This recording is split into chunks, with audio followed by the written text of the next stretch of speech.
I hear a whooshing sound. Yeah. Sounds like it's coming from a blood vessel.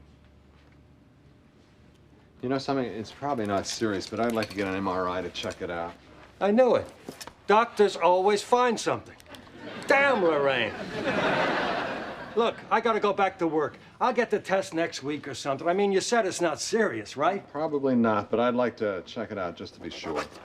Tell you what, my nurse will set it up for you right now, and you can go straight over to the hospital. Now? Yeah, now.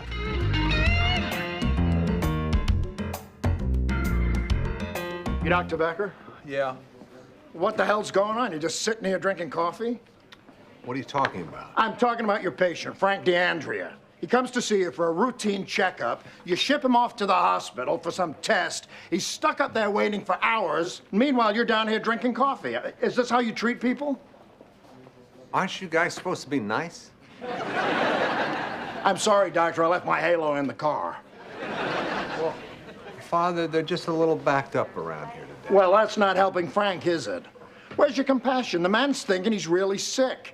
He's afraid to call his wife because he doesn't want to alarm her. Nobody will give him any information, so he called me to see what I could come over and find out.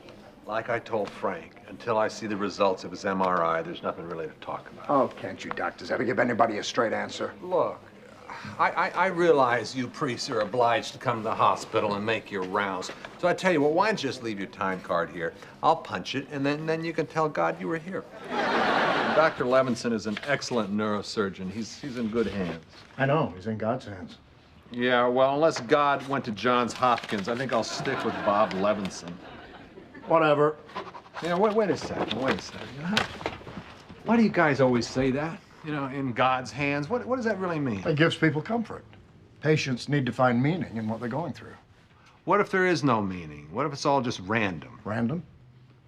Well, God got him to you on time, didn't he? I wouldn't call that random. Oh, come on. Well, you don't think God looks out for people? Oh, please. That's just a story you tell a kid who's afraid of the dark.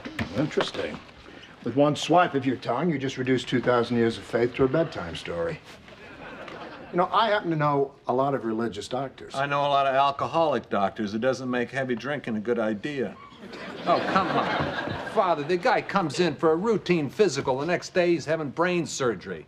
You know, where's the meaning there? I don't pretend to understand God's plan. Plan? What plan? I mean, you hear these stories all the time. Some guy has it all, you know, wife, kids, job. Next thing you know, he walks out his front door and God drops a piano on his head. You know, some plan. Sounds more like premeditated murder to me.